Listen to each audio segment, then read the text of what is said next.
Imagine an empire where luxury was as abundant as spilled blood, a place where absolute power created monsters and dangerous passions.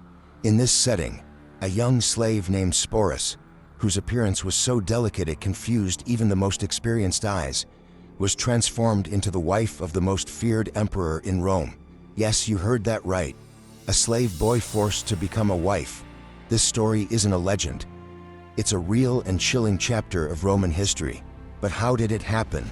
How could someone born in the shadows, with no name, no rights, no voice, end up at the center of the world's most powerful empire? Sleeping beside Nero, the tyrant, you're about to discover one of the most bizarre and disturbing tales of ancient Rome. It was the 1st century. Rome boiled in gold, wine, and fire. The Colosseum didn't yet exist. But the spectacle was already human blood.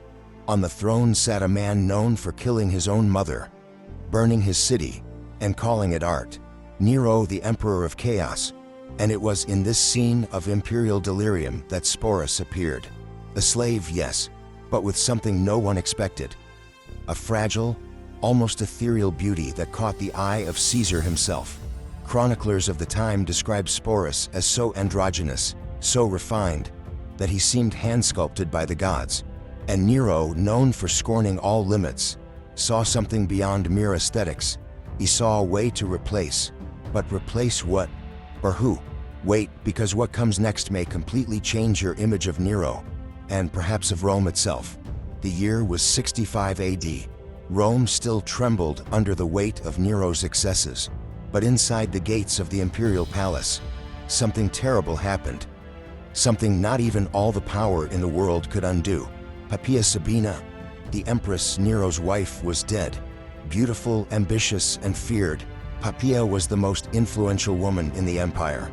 Her skin was said to have an alabaster glow, her bearing regal since youth. She knew how to manipulate Nero, perhaps like no one else ever had. But even she paid the price for the fury of a mad emperor. Nero was extremely aggressive and emotionally unstable. Pregnant after a violent argument, Poppaea was killed with a kick to the abdomen by her own husband and emperor. That's right, he killed her. An unthinkable act, a fit of rage. And when silence fell over the lifeless body of the empress, Nero realized the mistake he had made.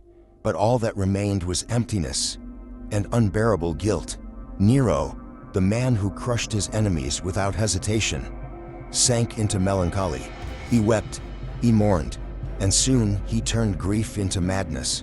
But madness with purpose, because not long after, his eyes found Sporus, and what once seemed like just another effeminate slave suddenly took on a different aura.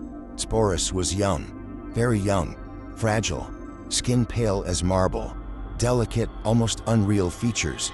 There was something about him that provoked a dark déjà vu. Nero saw in Sporus the living image of Poppaea, and since she could not be brought back from the grave, he decided to recreate her.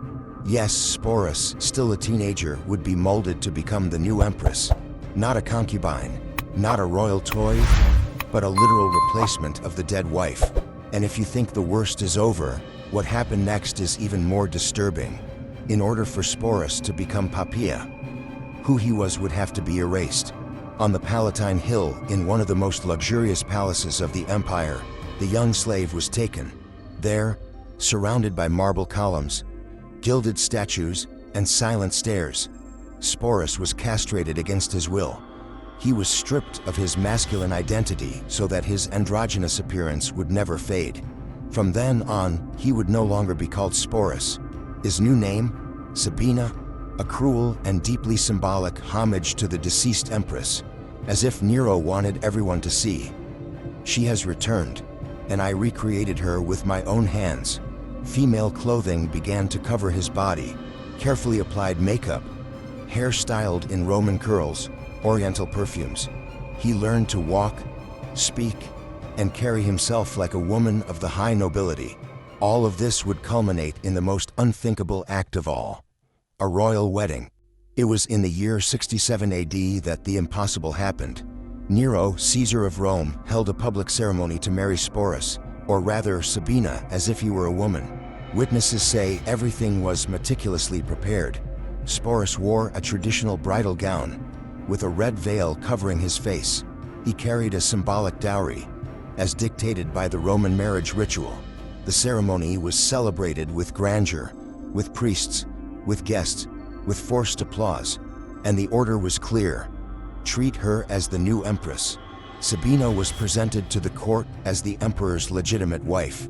Can you imagine the atmosphere in Rome, the capital of the world, watching, stunned, as the most powerful man on earth staged a wedding with a castrated slave dressed as a bride? After the official marriage to Nero, Sporus began living as the empress of the Roman court, surrounded by luxury, fine gowns, and dazzling jewelry. He was publicly introduced as the emperor's lawful spouse. He attended banquets, travels, and ceremonies, always in the imposed role of a woman, under constant surveillance from maids and attendants who ensured his forced transformation. To the eyes of the elite, it was a disturbing spectacle, but no one dared to object. But 1 year after the royal wedding, in 68 AD, the winds shifted. The empire that once seemed eternal began to crumble. Nero, the absolute ruler of Rome, was declared a public enemy, betrayed, abandoned even by his most loyal guards. He saw his glory turn to dust in a matter of days. Nero was forced to commit suicide to avoid capture by the Praetorian Guard. His death took place in Rome on June 6, 68 AD, marking the end of the Julio-Claudian dynasty, and in the final moments of his life, when all that remained was fear. There he was, accompanied only by a handful of servants, among them Sporus. There are accounts that Sporus wept as he saw the emperor pressing the dagger to his own neck. The end of Nero, but not the end of the tragedy, because Sporus, now free from the man who had possessed him, did not find liberation. He found a new prison.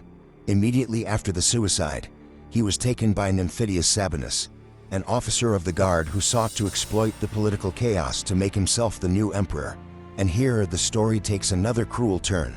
Nymphidius paraded Sporus as Nero's widow, not out of affection, but as a symbol, a trophy, an attempt to link his image to the old regime and legitimize his claim to power.